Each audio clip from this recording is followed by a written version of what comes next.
ایک تاجر تھا، بزنس مین تھا. یہ جا رہا تھا تو راستے میں بارش، اور وہ بھی طوفانی بارش شروع ہو گئی. اس نے ایک دروازہ بجایا اور کہا کہ میں مسافر ہوں، بارش سخت ہے، سردی سخت ہے، اگر مجھے رات گزارنے کی یہاں پر کوئی ترکیب بن جائے. وہ ایک غریب گھر تھا، میاں بیوی اور ایک ان کا نوجوان بیٹا تھا. کھانا وغیرہ مہمان کو کھلایا. اس کا جو جوان بیٹا تھا وہ بھی پھر ساتھ بیٹھا رہا. میزبان نے بڑی شفقت اور بڑی محبت اور بڑی اچھے انداز سے اس کو دیکھا. وہ بھی بڑا بھلا آدمی تھا، جو تاجر تھا، بزنس مین تھا. اس نے اپنی جو صورتحال کیفیت تھی وہ بیان کرنی شروع کی. میں تاجر ہوں، میرے پاس اتنے پیسے ہیں، اب اتنے پیسے لے کر میں کہاں جاتا. اللہ آپ کا بھلا کرے، آپ نے مجھے موقع دے دیا اور رات میں یہاں گزار لوں گا. کل جا کر میں نے سامان خریدنا ہے اور میں اپنے شہر واپس لوٹ جاؤں گا. باتیں ہوتی رہیں اور دونوں میاں بیوی اس کمرے میں چلے گئے. اور نوجوان جو بیٹا تھا ان کا، وہ مہمان کے ساتھ کچھ بات چیت میں مصروف ہو گیا کہ چلے مہمان آیا، کوئی باہر کا آدمی آیا ہے. رات جب کچھ گزری تو بیوی جو تھی اس کو لالچ نے جھنجھوڑا، کیونکہ وہ باتیں سن رہی تھی ساری. اس نے کہا کہ یہ جو ہمارا مہمان آیا ہے بڑا مال ساتھ لایا ہے، ہم غربت کے دن گزار رہے ہیں، موقع اچھا ہے، ایک رات میں امیر بن جائیں گے. شوہر نے کہا یہ کیسے ہوگا؟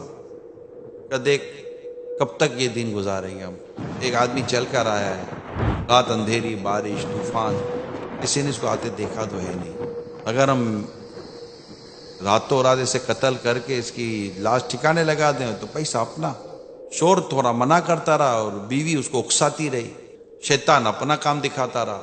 آہستہ آہستہ شوہر بھی تیار ہو گیا. اب وہ پلاننگ ہو گئی، چھری تیز ہوئی، دونوں دبے پاؤں مہمان کے کمرے میں داخل ہوئے اور جہاں بستر مہمان کا لگایا تھا وہاں اندازے سے گئے، فوراً منہ پر کپڑا رکھ کر زور سے خنجر پھیر دیا گردن پر اور قتل کر دیا.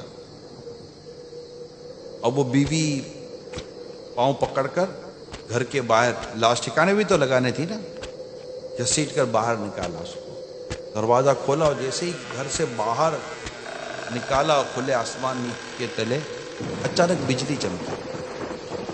جیسے بجلی چمکی دونوں کی آنکھیں پھٹی کی پھٹی رہ گئی کہ یہ قتل مہمان کا نہیں ہوا تھا، ان کے جوان بیٹے کا قتل ہو گیا تھا. اب جو انہوں نے اپنے جوان بیٹے کی کٹی لاش، خون میں لتھڑی ہوئی لاش دیکھی، دونوں کی منہ سے زوردار خوفناک چیخ نکلی اور دونوں بے ہوش ہو گئے. اور مہمان اٹھ کے بیٹھ گیا کہ ہوا کیا؟